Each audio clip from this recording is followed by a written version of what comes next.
Hello guys, मैं काफ़ी दिन बाद आपके सामने आ पाया क्योंकि कोरोना के कारण कर्फ्यू लगा हुआ था मेरी कॉलोनी में, इसलिए मैं नेक्स्ट वीडियो नहीं डाल पाया। आज से मैं कंटिन्यू आपको नेक्स्ट वीडियो, जितनी भी वीडियो जो आएंगी मेरी वो कंटिन्यू आएंगी।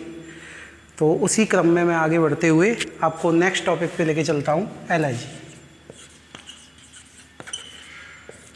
पहली बात, इसको करेक्ट प्रोनाउंसिएशन क्या होगा? इसका करेक्ट प्रोनाउंसिएशन होगा एलर्जी। क्या होगा? जी। क्या होगा? एलर्जी। इसका करेक्ट प्रोनाउंसिएशन होगा। ये एलर्जी है क्या, या एलर्जी आज तक हम इसको बोलते आए, तो सबसे पहली बात तो हमें अपने प्रोनाउंसिएशन में, क्योंकि फोनेटिक्स हैं अपने में और जो 5 मार्क्स के हैं, 5 मार्क्स के हैं और बहुत ज़्यादा इम्पोर्टेंट है अपने लिए, तो मैं बहुत ही जल्दी आपको फोनेटिक्स का भी वीडियो डाउनलोड करवाऊँगा, अवेलेबल करवाऊँगा।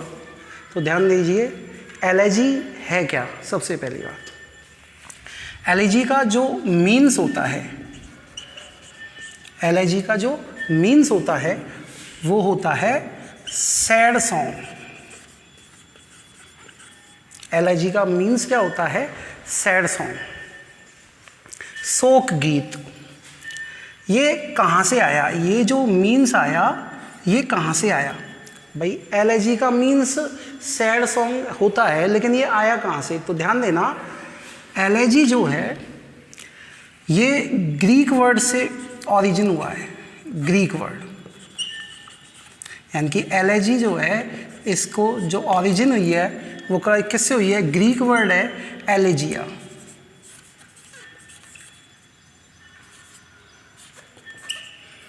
क्या है? एलेजिया। एलेजिया से इसकी ओरिजिन हुई है एलर्जी की। और जो ग्रीक वर्ड एलेजिया है, इसका मीन्स जो होता है वो क्या होता है? लेमेंट। क्या होता है? लेमेंट। एलर्जी, एलर्जी का मीन्स क्या होता है? Sad song. सैड सॉन्ग की ये पता कैसे चला कि एलर्जी का मीन्स सैड सॉन्ग होता है?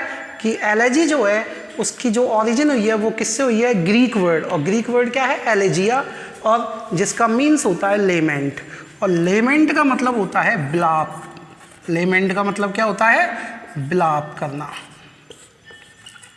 बिलाप करना। लेमेंट का मतलब क्या होता है? बिलाप करना। समझ में आया? एलर्जी, एलर्जी का मीन्स क्या होता है? Sad song.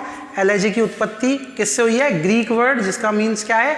एलर्जी आए ग्रीक वर्ड, उसी से, जिसका मीन्स क्या होता है? लेमेंट। अब ये लेमेंट क्या होता है? तो मैं आपको कुछ वर्ड्स बताता हूं। सबसे पहले क्राई, वीप, मॉर्निंग और लेमेंट। आपको इन सब वर्ड्स की यहाँ पे जरूरत पड़ेगी, तो ध्यान देना। एक बच्चा जो शुरुआत में होता है वो रोता है, तो आपने देखे होंगे छोटे बच्चे जो होते हैं उनके आंसू नहीं आते, लेकिन वो आवाज़ बहुत करते हैं, साउंड करते हैं, चिल्लाते हैं तेज तेज। That is called cry. लेकिन जो टीयर्स के साथ, आंसुओं के साथ रोया जाता है वो कहलाता है वीप। और मॉर्निंग और लेमेंट क्या होता है? आपने देखा होगा कई लोग ऐसे हो जो छाती पीट पीट के रोते हैं, यानी कि जो रियल दुख होता है, रियल सॉरो होता है, वो कहलाता है मॉर्निंग और लेमेंट। ये होता है सब। जो एलर्जी है, एलर्जी ये पोएम ऑफ मॉर्निंग है। मॉर्निंग यानी कि एक ऐसी कविता जिसमें क्या है? दुख है, बहुत ज़्यादा दुख है। ये दुख कहाँ से आया, क्या अर्थ है, कैसे है, अब मैं इसको स्ट्रक्चर वाइज समझाऊंगा। पहले आपको मैंने केवल नॉर्मल सी, केवल एलर्जी का मीन्स बताया था, पोइम के बारे में नहीं बताया, इस लिटरेरी टर्म के बारे में नहीं बताया कि क्या है लिटरेरी टर्म्स में, क्या नहीं है।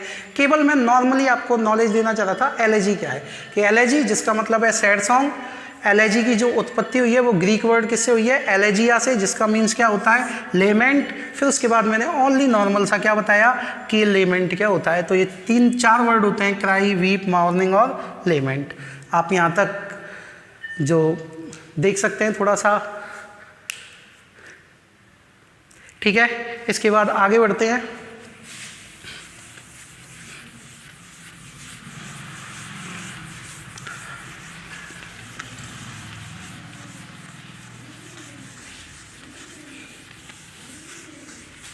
स्क्रीनशॉट आपने ले लिया होगा। इसके बाद आते हैं कि एलर्जी क्या है। एलर्जी एक लिटरेरी टर्म है जिसमें क्या होता है कि डज नॉट फॉलो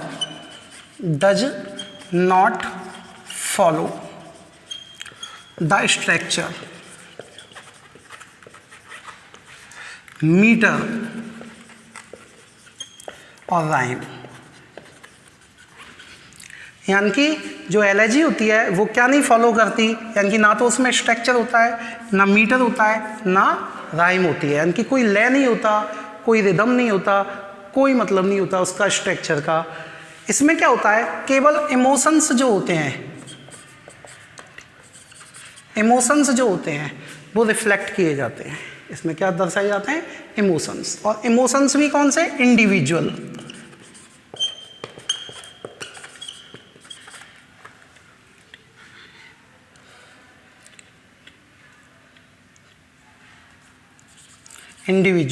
तो ध्यान देना, जो इमोशंस हैं वो कौन से, इंडिविजुअल जो इमोशंस हैं वही इसमें क्या किए जाते हैं, रिफ्लेक्ट किए जाते हैं। इंडिविजुअल जो इमोशंस हैं वो किसी के किस पर, लॉस पर, हानि पर। इसमें ध्यान देना, एलर्जी जो है ये किसके लिए लेमेंट करती है, विलाप करती है। तो ध्यान देना, ये किसी के फ्यूनरल और डेथ। मीन्स क्या है इसका, लेमेंट का मतलब विलाप करना, रोना। यानी कि व्यक्ति फ्यूनरल का मतलब होता है जब दाह संस्कार किया जाता है और डेथ या मृत्यु हो जाती है, तब व्यक्ति क्या करते हैं, सब लोग सैड सॉन्ग यानी कि गीत गाते हैं। गीत गाने का मतलब होता है रोना, वहाँ पे अपने इमोशंस को क्या करना, प्रकट करना, एक्सप्रेस करना, वही चीज़ क्या करते हैं। तो कौन से टाइम पे, ये क्वेश्चन इंपॉर्टेंट है, तो ध्यान रखना किस किस टाइम पे, फ्यूनरल के टाइम पे और डेथ। तो ये डेथ किसकी होनी चाहिए, तो डेथ ध्यान देना, सम बिलव्ड पर्सन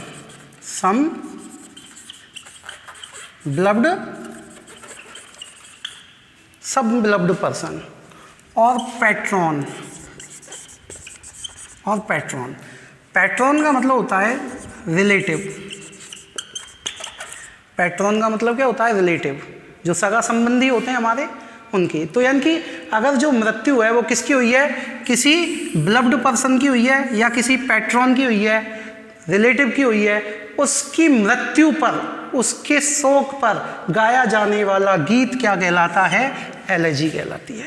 दोबारा सुनिए कि किसकी डेथ पर, कोई बिलव्ड पर्सन हो, कोई प्यारा व्यक्ति हो, और दूसरा पैट्रॉन हो। अच्छा, दूसरी बात, ये बात ध्यान रखनी है कि वो कैसा होना चाहिए, इंडिविजुअल होना चाहिए।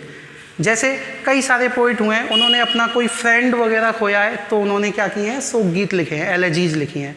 जैसे जॉन मिल्टन है, उन्होंने लिसिडास लिखी है, थॉमस ग्रे की है elegy written in a country churchyard. उन्होंने भी अपना फ्रेंड था रिचर्ड, वो खोया था, वो मैं नाम लिखाऊंगा अभी आपको। केवल मैं फिलहाल के लिए ये समझाना चाह रहा हूँ कि किसी भी बिलव्ड पर्सन या पैट्रॉन की डेथ पर गाया जाने वाला गीत क्या कहलाता है, एलेजी कहलाता है। क्वेश्चन कई बार आ चुका है, एलेजी क्या है, सैड सॉन्ग है। एलेजी क्या है, सैड सॉन्ग है। लेकिन अब उसके बाद हम आगे बढ़ेंगे तो ध्यान रखना, अब की बार क्वेश्चन जो आने के चांसेज हैं वो क्या हैं कि इसमें कौन सी मीटर होता है, राइम होती है, स्ट्रक्चर होता है। तो ध्यान देना, ना तो इसमें कोई राइम होती है, ना मीटर होता है, ना ही कोई स्ट्रक्चर होता है। ये इंपॉर्टेंट है। दूसरा, इसमें इमोशंस कौन से होते हैं, इंडिविजुअल होते हैं। ये नहीं है कि हम सबको लेके साथ चलें, नहीं, इंडिविजुअल किसी की लॉस हो रही है तो हम क्या लिखते हैं, एलर्जी लिखते हैं। एलर्जी कहाँ होती है, फ्यूनरल, यानी कि किसी के दाह संस्कार के टाइम या किसी की डेथ हो गई हो। डेथ किसकी, सम बिलव्ड पर्सन और पैट्रॉन। ये भी क्वेश्चन आया हुआ है कि किसकी डेथ पर एलर्जी, तो सम बिलव्ड पर्सन और पैट्रॉन। नेक्स्ट क्वेश्चन जो बहुत ज़्यादा इंपॉर्टेंट है, सब्जेक्ट मैटर। तो ध्यान देना, सब्जेक्ट मैटर क्या होगा एलर्जी का, तो सब्जेक्ट मैटर जो होगा वो होगा सोमन एंड मेडिटेटिव।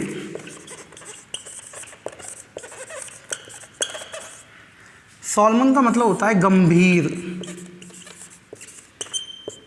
और मेडिटेटिव चिंतनशील।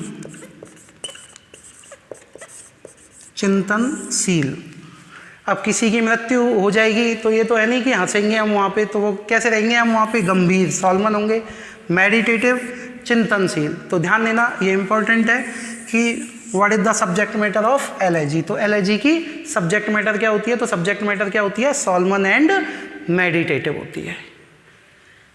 यहाँ तक आप स्क्रीनशॉट लें पहले।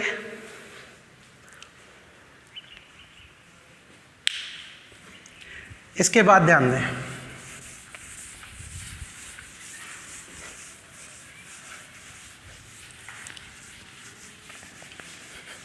एलईजी की एक फॉर्म है। एलईजी जो हमारी है, तो एलईजी के स्टेज हो रहे हैं। एलईजी के हम क्या यूज करेंगे, स्टेज। स्टेज इसके 3 माने गए हैं। पहला है ग्रीफ। पहला क्या माना गया है इसका, ग्रीफ माना गया है।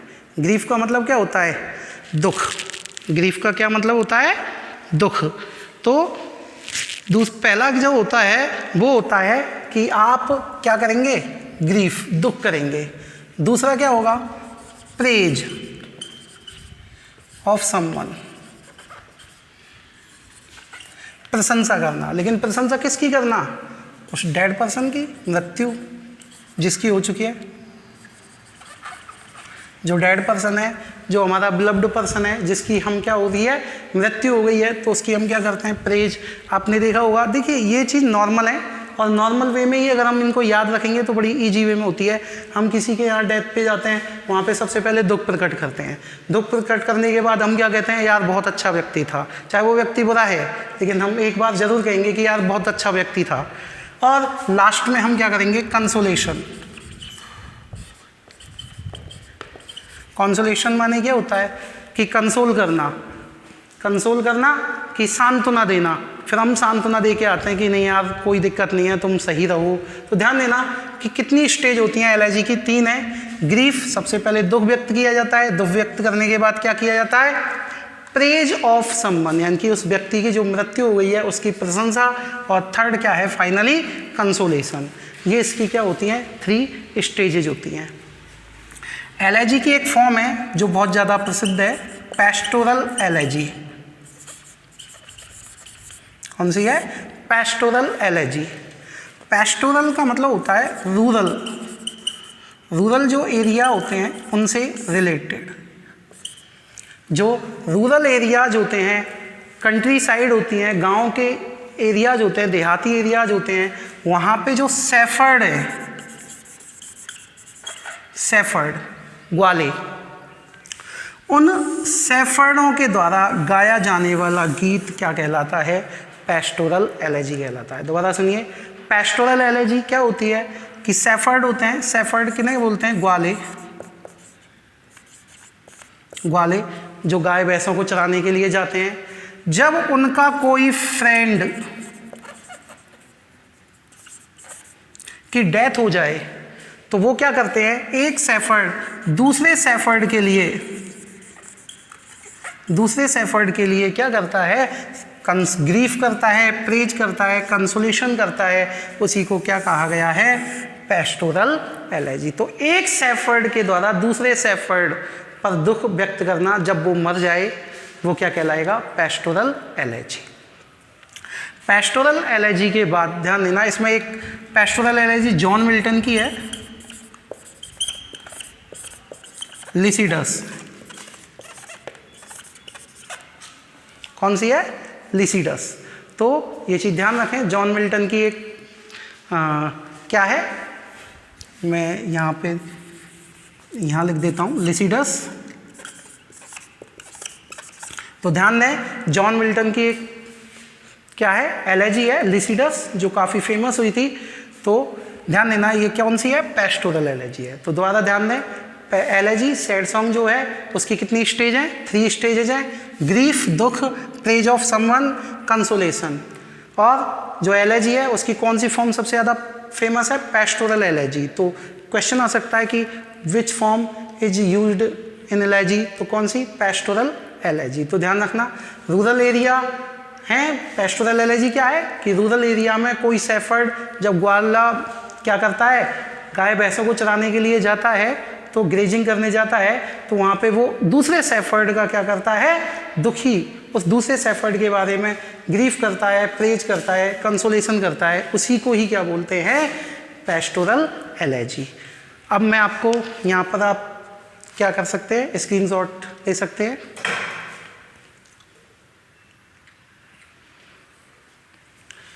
अब मैं आपको कुछ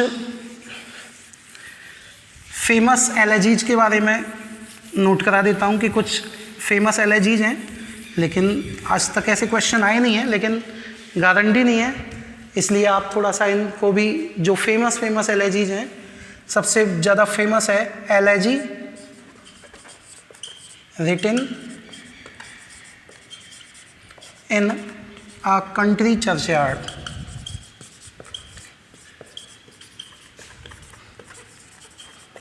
चर्चयार्ड थॉमस ग्रे की है, काफ़ी प्रसिद्ध है। थोड़ा सा इसके बारे में हल्की सी जानकारी देना चाहूँगा कि जो थॉमस ग्रे थे उनके फ्रेंड थे रिचर्ड, उनकी डेथ होने के बाद उन्होंने सबसे पहले elegy written in a country churchyard लिखी थी। एलर्जी जो थी एंशिएंट पीरियड में, एंशिएंट जो पीरियड था उसमें एलेजिक कपलेट में लिखी जाती थी। किस में लिखी जाती थी, एलेजिक कपलेट में लिखी जाती थी, ये एंशिएंट पीरियड में है। लेकिन 16th सेंचुरी में इसको जानने लगे। उस टाइम पे जब एंशिएंट पीरियड था तब इसकी जो सब्जेक्ट मैटर था वो लव, वॉर, डेथ, कोई सा भी यूज किया जा सकता था क्योंकि ज़्यादा नॉलेज नहीं थी। उस समय पे मीटर भी यूज कर लिया जाता था, पेंटामीटर भी यूज किया जाता था और हेक्सामीटर भी यूज किया जाता था। पेंटामीटर भी यूज किया जाता था, हेक्सामीटर भी यूज किया जाता था। लेकिन आपको ये जो है ये आपको याद नहीं करना, ये केवल मैंने नॉलेज के लिए बता दिया है कि एंशिएंट पीरियड जब था उसमें जो एलर्जी लिखी जाती थी वो किस में लिखी जाती थी, एलेजिक कपलेट में। लव, वार, डेथ, तीनों में से कोई भी इसका क्या हो जाता था, सब्जेक्ट मैटर होता था। लेकिन अब सब्जेक्ट मैटर मैंने आपको बताया हुआ है सॉल्मन एंड कौन सा, मेडिटेटिव, ध्यान रखना है। और पेंटामीटर और हेक्सामीटर किसी में भी इसका यूज कर दिया जाता था। लेकिन अब ध्यान देना, ये मैंने यहाँ क्यों बताया, उसका रीजन है कि सबसे पहले जो थॉमस ग्रे थे उन्होंने ही एलेजिक स्टेंजा,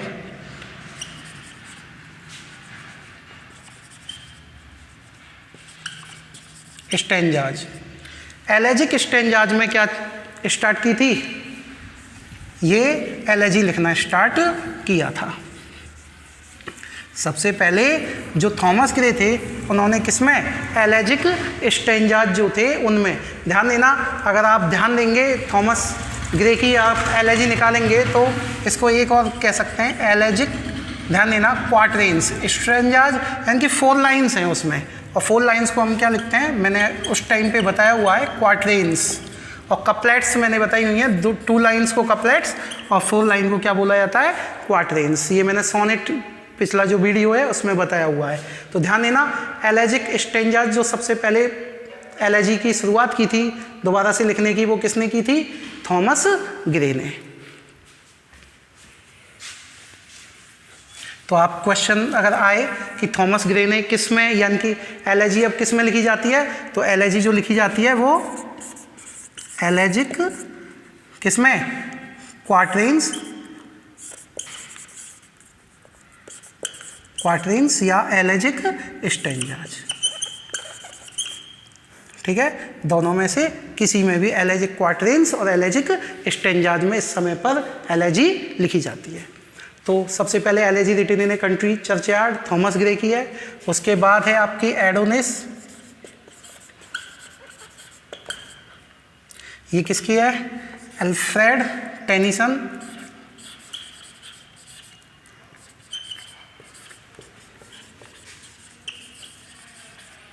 एक और है ब्रेक ब्रेक ब्रेक,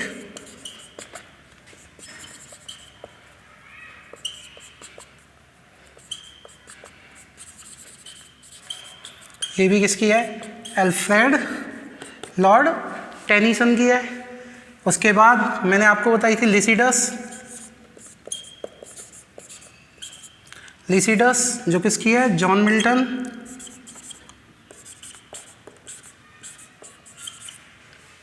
जो किसकी है, जॉन मिल्टन की है।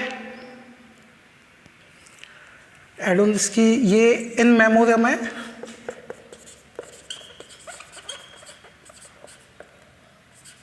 इन मेमोरियम एडोनिस जो थी